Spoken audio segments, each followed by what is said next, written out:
37 guerreros valientes que había en el ejército de David. Él los consideró como héroes de su reino. Y su historiador, el profeta Samuel, nos da la lista con la intención de honrar a David, que fue quien los preparó a todos ellos para el arte de la guerra. 37 hombres oscuros y casi con seguridad malhechores, porque el ejército de David era un ejército de gente que estaba repudiada. Y él tuvo que transformar estos hombres, tuvo que educarlos, tuvo que enseñarles a combatir. Y ahora, ya ves, al final de la historia son nombrados como ejemplo que los demás deben de imitar. Aprender de gente que nadie quería y que han venido a ser héroes, han sido transformados. Y también está escrito esto aquí para honrar la memoria de aquellos que lucharon para poner sobre la cabeza de David una corona de rey, y para hacer extensas las conquistas de su reino. De muchos de ellos, este capítulo narra las hazañas que hicieron. Pero entre todas las historias que hay aquí, ninguna es más singular y más hermosa que la de estos 3 hombres que fueron a Belén con desprecio de sus propias vidas a buscar agua para el rey. Uno lee hechos de guerra conmovedores, de valentía, de arrojo, de gente que está dispuesta a morir por su rey, por la causa de su rey. Pero gente que esté dispuesta a morir por un poco de agua para su rey, esto es algo extraordinario. De un guerrero es de esperar que combata y que muera combatiendo. Lo que no es de esperar en un guerrero y en guerreros de este tipo, que tengan tanta sensibilidad en el corazón y tanto amor, como para hacer algo que el rey no pidió, que el jefe de ellos no pidió. Nunca pidió David agua, tenía agua. En la cueva de Adulam había de todo, era una fortaleza, estaba preparada para un largo asedio, había agua en abundancia para David y para todo el ejército. Pero no es esto lo que pedía David, era otra cosa, y además no la pedía, estaba pensando en ella, estaba deseándola, nada más que esto. Era tiempo de siega y el calor es intenso. ¿Habéis estado en alguna siega alguna vez? Es toda una experiencia. La sed es extraordinaria. La siega y después la trilla, a continuación, colocan alrededor de las eras una nebulosa de polvo, de paja, que abrasa la garganta y los ojos, y se bebe el agua fresca. Entonces es la mayor delicia que se puede encontrar. El calor era intenso y por lo tanto no es raro que David tuviese sed. David nació en Belén, en esa aldea tan pequeñita, sigue siendo pequeñita todavía, en el mismo pueblecito en donde nacería el Señor Jesús. Y vosotros sabéis que el amor por la tierra donde se ha nacido es una experiencia humana general. Puede que sea un sentimiento dormido, pero un día a otro se despertará. Y viene entonces el tremendo y profundo deseo de volver. No es que estuviese tan lejos David de su pueblo natal. lo que sucedía es que su pueblo natal estaba en manos de los ejércitos filisteos, en manos del enemigo. Aunque fuese poca la distancia, había una distancia, había un alejamiento que provocaba la nostalgia y el deseo de volver a ese pueblo que se recordaba en sus más mínimos detalles. Allí David había visto la luz primera, había jugado en las calles del pueblecito cuando era niño, y verdad que no hay lugar en el mundo en donde sepa mejor el pan que el agua que en el sitio donde se ha nacido. David se había visto arrastrado por su destino lejos de aquella tierra que ahora estaba en poder de los filisteos. Y es entonces cuando, sufriendo la sed natural del verano, recuerda el agua de su pueblo, el agua que bebió en su infancia. ¿Quién me diera a beber del agua de la cisterna de Belén que está a la puerta? Y uno sonríe. De esa cisterna precisamente, David, quieres tú beber, porque habría más cisternas en Belén, como es lógico, pero había a la puerta del pequeño pueblecito una cisterna, que probablemente esta es la que David acudía a beber allí. Era el agua de esta cisterna. El agua tiene sabor. Eso de que el agua no tiene sabor no es cierto. El agua tiene sabor. Y el paladar delicado sabe apreciar el sabor del agua, el frescor del agua, la suavidad o la dureza del agua, pero no toda el agua es igual. Bueno, ahora eso lo sabe todo el mundo, no hay nada más que beber agua del grifo para saber que no toda el agua es igual. Cualquier otra agua que le hubiesen dado a David, el agua que había en la cueva, hubiese calmado su sed. Pero ninguna agua tan deseada como el agua de su aldea. Y justamente ahora que no puede verla, deseamos las cosas que hemos tenido en abundancia muchas veces, justamente cuando ya no podemos tenerlas. Por eso el refrán dice que para apreciar hay que perder lo que se tiene. Todos sabemos que el reino de David, y David mismo en muchos aspectos de su vida, son símbolos de aquel otro rey de su mismo linaje que reinará eternamente, del Señor Jesucristo, que vendría a este mundo perteneciendo a la misma casa del rey David. Es justamente aquel que tenía que sentarse en el trono de David y se sentaría para siempre. En esa misma aldea en donde está el agua que David desea, en cuya puerta hay una cisterna, otro muchacho, andando el tiempo, beberá de esa misma agua, el muchacho Jesús. Quizá como su antecesor prefiera justamente esta cisterna a todas las cisternas del pueblo. David, lo vemos por el libro de Samuel, está en pie de guerra. El pueblo de Dios en este mundo está siempre en pie de guerra, en constante lucha. Varían las armas, pero la intensidad de las batallas es siempre la misma. La gente del mundo no tiene idea de esta guerra que tiene el pueblo de Dios, pero cada creyente sabe que esto es la única guerra santa.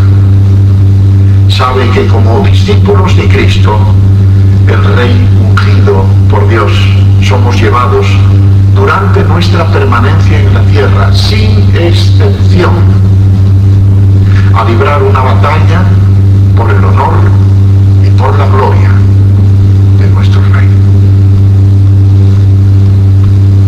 Jesucristo, hallándose crucificado fuera de la ciudad de Jerusalén, dijo: sed tengo. Era desesperante la sed del Señor.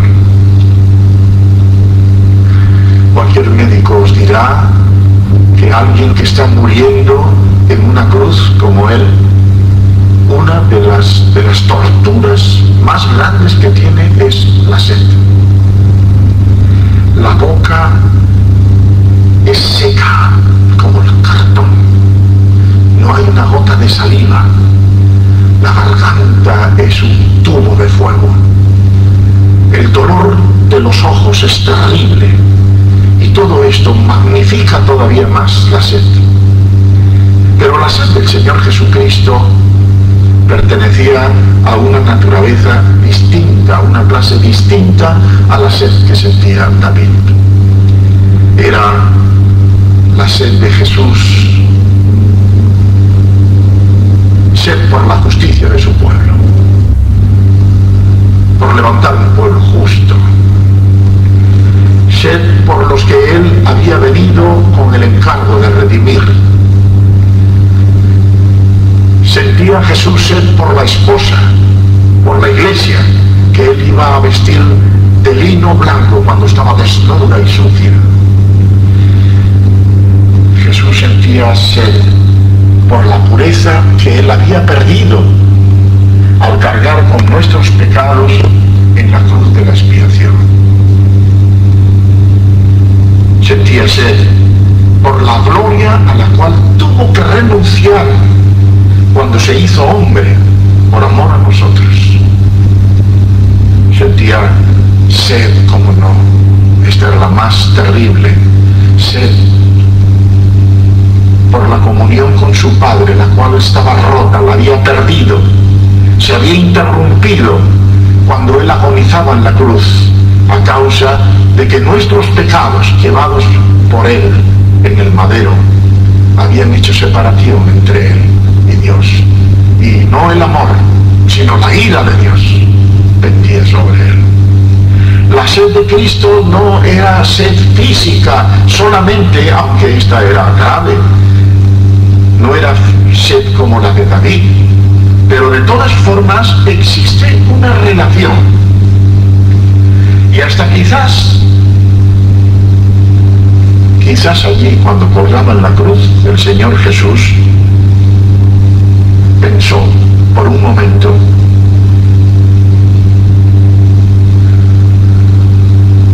¿por qué no? En la ciudad acá, en la cisterna que está a la puerta y en el agua de esa cisterna, dos reyes, los dos más grandes, muertos de sed por el agua de su pueblo. De su pueblo, Jesús de su pueblo, de vosotros, sed de vosotros. Esta era la angustia de Jesús.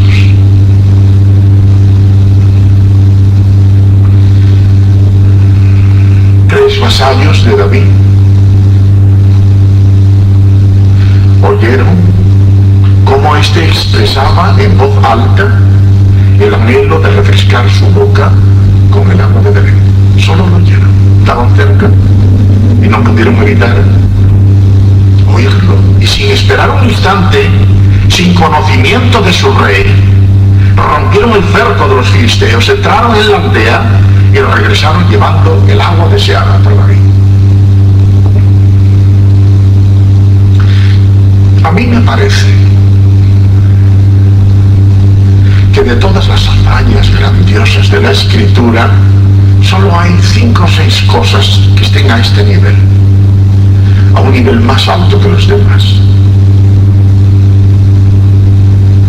No se trata de defender la vida de David, no se trata de morir combatiendo por él, se trata de complacer el más pequeño deseo de su Señor, el Señor de ellos. David tiene sed de un agua determinada y ellos van con riesgo de su vida. David después lo dirá que fue con riesgo de su vida, van en busca de complacer el deseo del rey. nunca pretendió David que uno de sus soldados expusiese su vida para traerle aquella agua, porque la empresa era suicida. Y esto no es una leyenda, hermanos, esto es un hecho que Dios, no lo olvidéis, ha querido dejar registrado en su palabra. Y es que vuestro Dios es un romántico sentimental. ¿Cómo no? Si no fuese un romántico sentimental, no se le hubiese ocurrido mandar a su hijo a morir por ti. Está aquí en la Biblia, codo a codo con los más grandes relatos, la historia de estos tres hombres y lo que hizo David con el agua. Los filisteos eran en aquel momento los perseguidores del pueblo de Dios.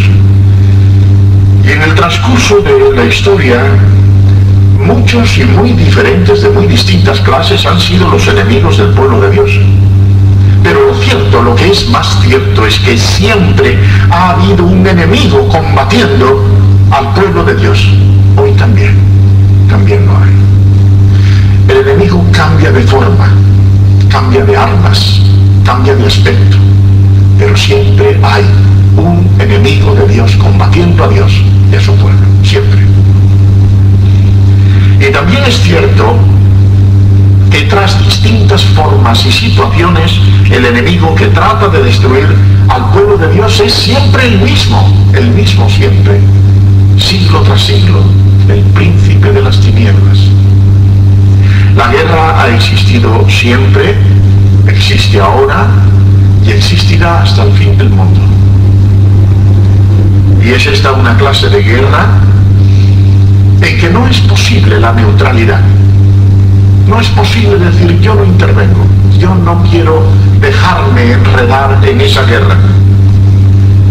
Quien permanece a un lado sin intervenir en esa guerra es un traidor a Dios, es un traidor a la Iglesia y es un traidor a su propia dignidad. Porque la neutralidad es una especie de pacto con el enemigo. Es como una ayuda a aquel que está buscando la deshonra de Dios y de su gente. Los filisteos ocupaban en este momento una gran parte de Canaán y habían penetrado hasta el mismo corazón de la tierra prometida, en el valle de Refaim, que está al suroeste de Jerusalén y que está en medio de la tierra que se adjudicó a la tribu de Judá. David y sus hombres tuvieron que ocultarse en la cueva de Adulam, porque es que no había otro sitio ya en donde defenderse, y la dejaron fortificada como si fuese una fortaleza, y allí esperaban mientras los filisteos estaban controlando el país. ¿Pero por qué en este tiempo? Porque era el tiempo de la siega. En el tiempo de la siega es cuando especialmente los filisteos atacaban. ¿Sabéis por qué? Pues por dos razones. Primeramente porque segaban ellos y se quedaban con el fruto de la cosecha. Y en segundo lugar, no solo se alimentaban ellos, sino que le quitaban el alimento al enemigo. Mataron dos pájaros de un tiro. Y esto lo veréis en muchas de las guerras que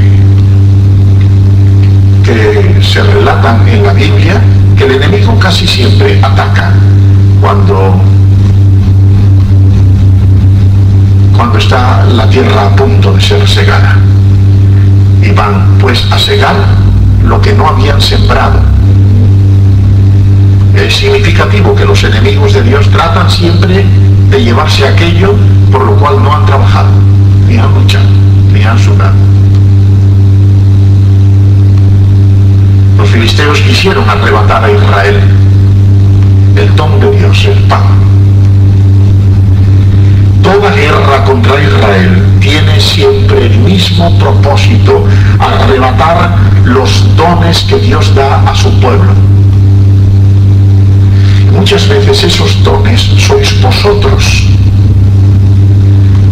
don de Dios a la iglesia de Dios. Y viene el enemigo y quiere, en el momento de la siega, arrebatar el fruto. ¿Sabéis cuál es el más ansiado deseo de Satanás? tapar vuestras bocas, que no hablen. ¿Sabéis lo que hacían los sacerdotes en los tiempos de Pedro y de Juan, cuando el Señor había ascendido? Que no hablen más en ese nombre. Querían callar las bocas de los apóstoles, que no hablen.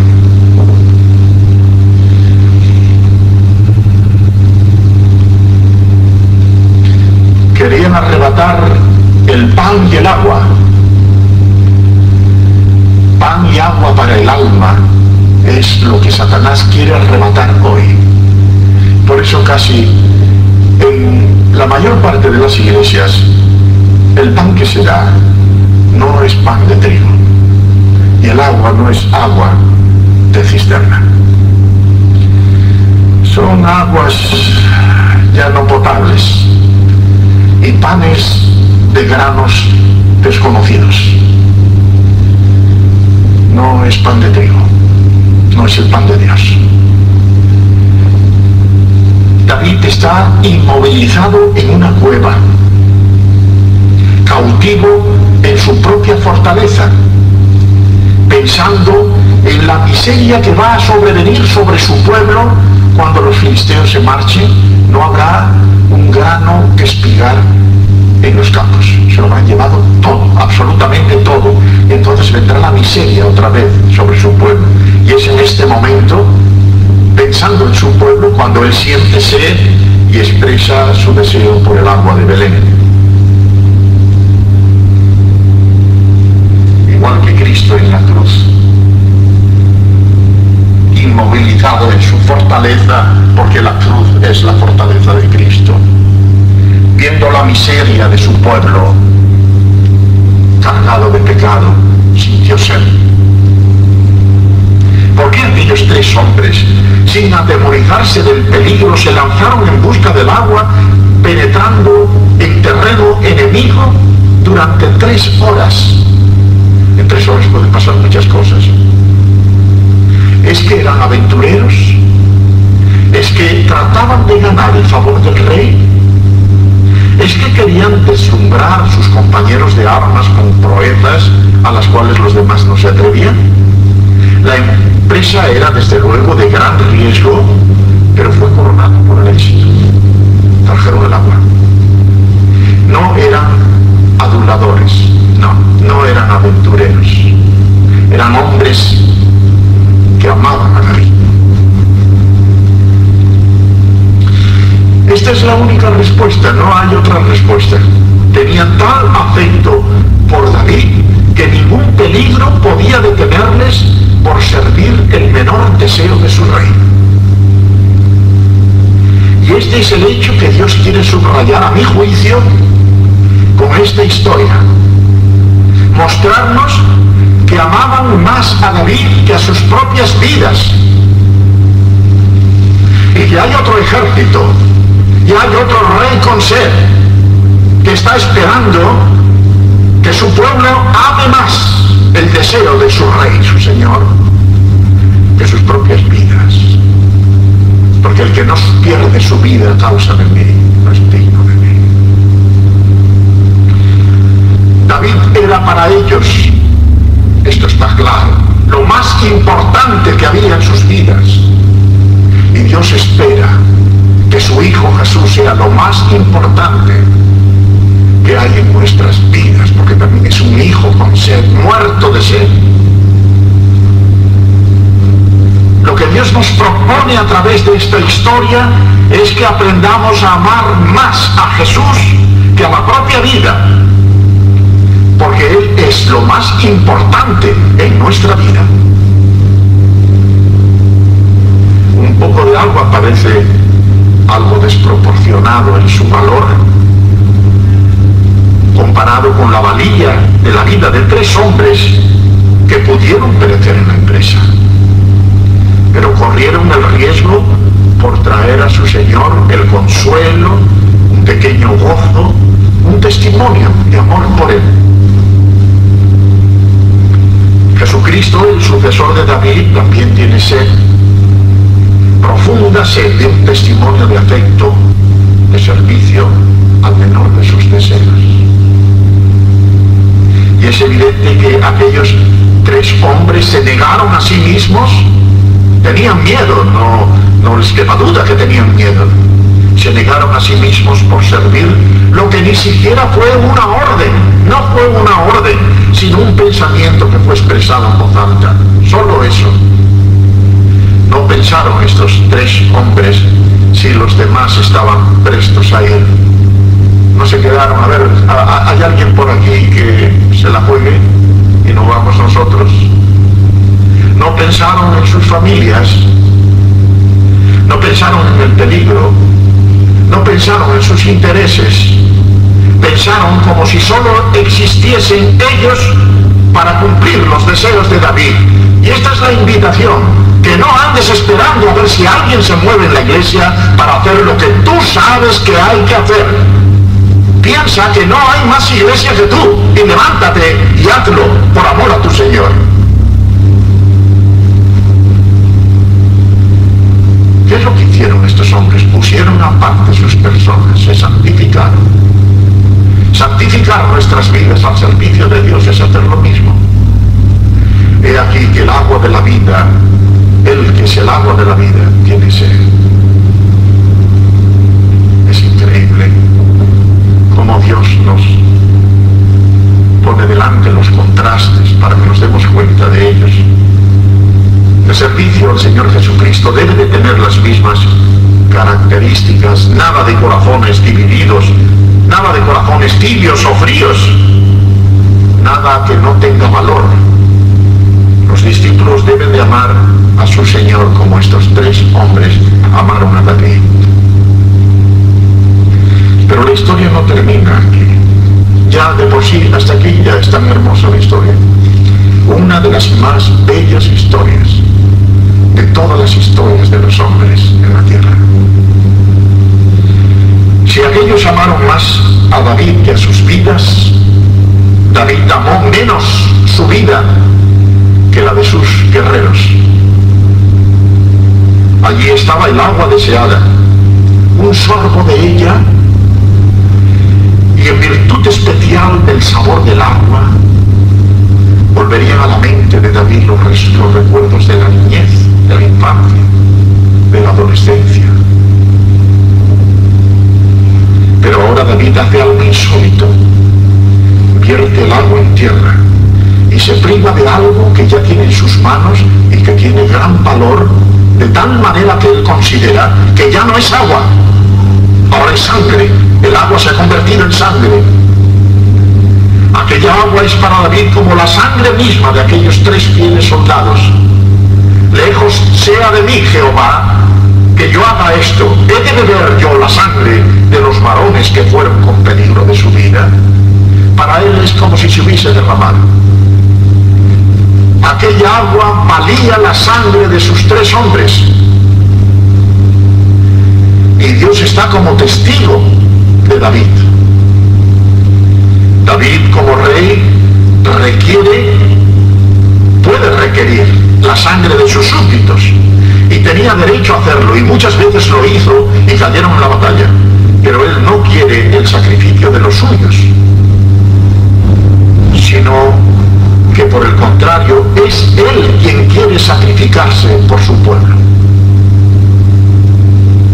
Es David, por lo tanto, un rey mesiánico, es un tipo de Cristo. Y David derrama el agua en tierra como una ofrenda para la gloria de Dios. Porque sabe que nadie puede poner en riesgo su propia sangre si no es por la gloria y la honra de su Dios. Y Él no es Dios. David es un pastor que no busca el bien suyo a expensas de sus ovejas. David fue un tipo del Señor Jesucristo, aunque no en la totalidad de su vida, porque no toda la vida de David es un ejemplo. Solo Cristo es perfecto entre todos los hombres y solamente en Él no hay sombra de engaño ni sombra de pecado. Al final de la lista, de esta lista, está el nombre del último valiente de David y un fiel soldado de David, Urías es el Eteo.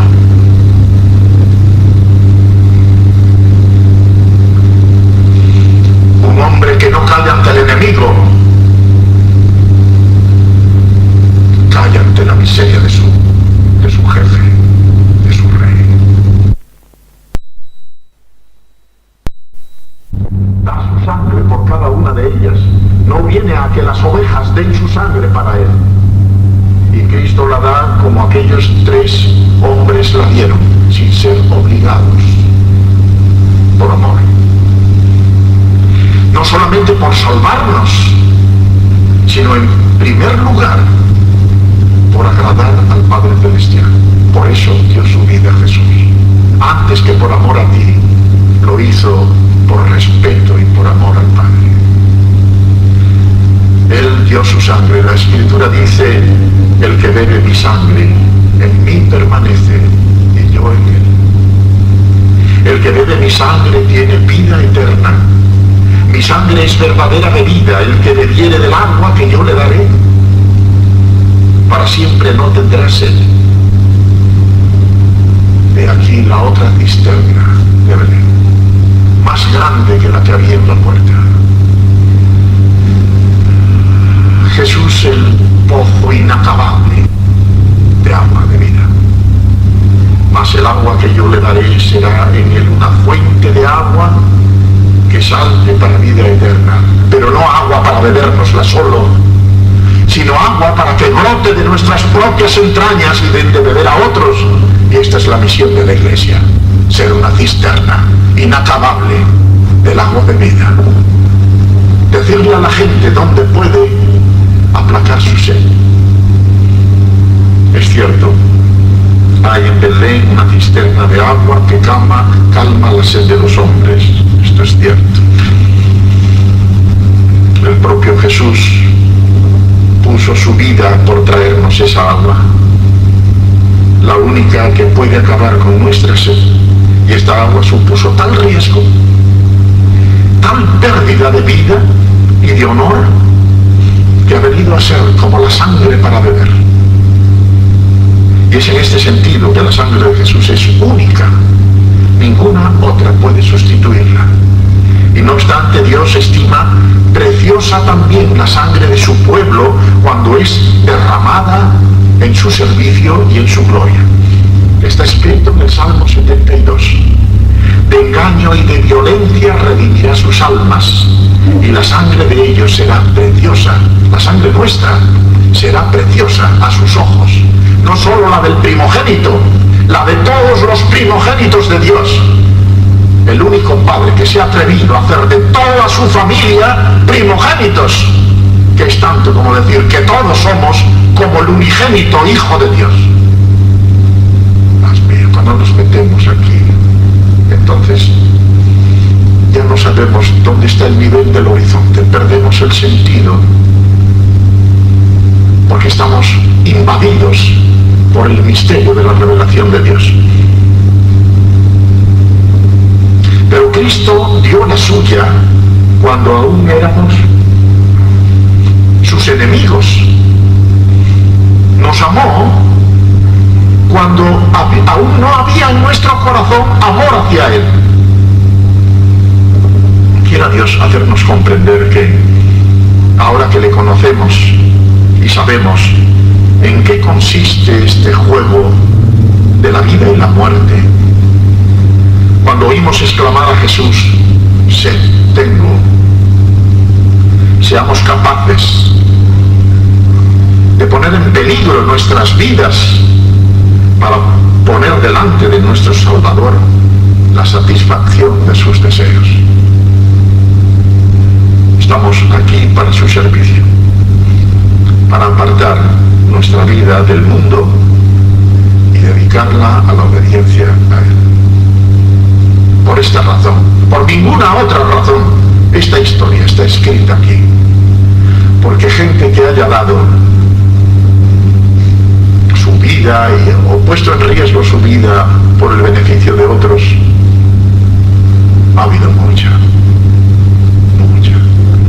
aún hoy. Gente gris, porque no la conocemos, Gente importante, brillante, está en los laboratorios, está en los talleres del mundo, está oculta, no son conocidos. Muy pocos de ellos llegan a ser conocidos. Hay gentes que ante la ciencia se colocan como cobayas, experimentando en su propia carne la muerte y las enfermedades con tal de traer alivio a otros enfermos. Hay mucha gente capaz de esto.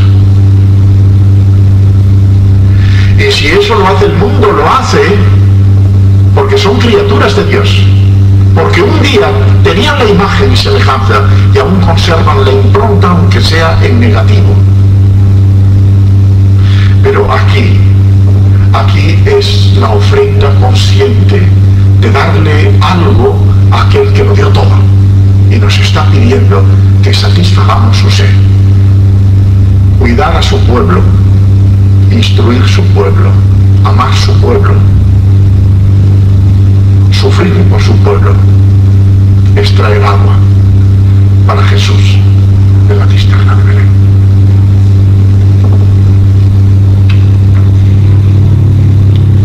Oremos al Señor. Bendito Dios y Padre,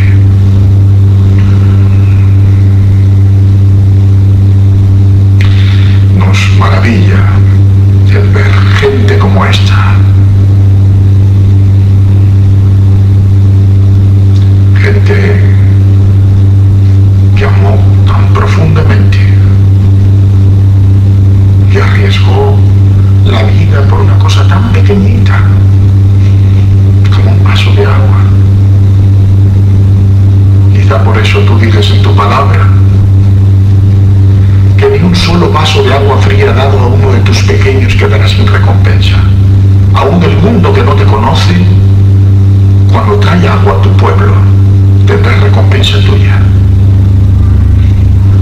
No la vida eterna, pero sí mayor levedad en el castigo.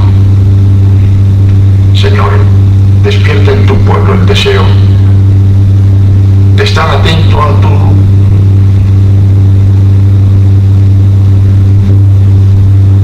voz cuando tú manifiestas tener sed, y pon en su alma el poder de tu espíritu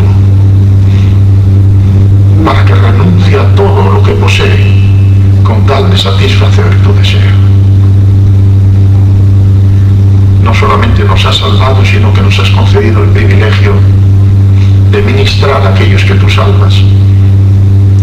Somos deudores a ti y deudores a ellos de todo bien, Señor, de todo respeto y de toda honra. Al honrar a aquellos por los cuales moriste, te estamos honrando a ti también, Señor. Ayúdanos para que el intento del resto de nuestra vida después de conocerte sea obedecer tu voz, aún en los más pequeños deseos. Que tu bendición venga con nosotros en esta mañana, no solamente con los que estamos aquí, sino con los seres a quienes amamos, nuestros familiares, nuestros hermanos que no están presentes, nuestros hermanos que desconocemos, que no los conocemos, que están en el mundo, en diferentes iglesias. Que tu bendición sea sobre todos ellos en la misma medida que la deseamos para nosotros mismos, Señor, y sobre todas las cosas tu paz, Señor. Que tu paz nos acompañe siempre, especialmente en los momentos de dificultad, para que no olvidemos nunca que tú estás con nosotros hasta el fin de los tiempos. Por Cristo.